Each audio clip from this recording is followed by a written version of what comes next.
বৌদি বাড়ি আছেন? বৌদি কে বলুন?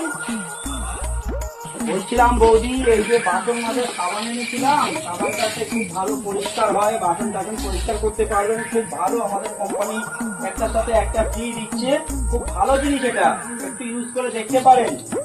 আপনি দেবো দেখাবেন? ঠিক আছে, আপনি বললে আমি দেখিয়ে দিতে পারি। আচ্ছা দেখিয়ে দিন।